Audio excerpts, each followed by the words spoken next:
Pinoy prospect di man lang pinawisan, dinurog ang ex-champ ng Thailand.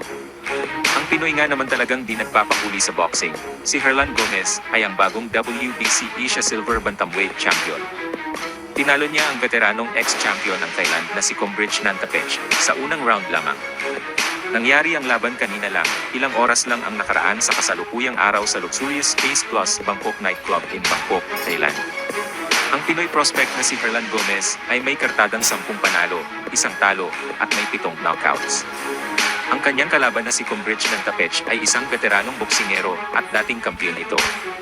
Sa unang round, makikita natin na mahinahon lang si Gomez, pero unti-unti rin niyang inaatake si Nantapech.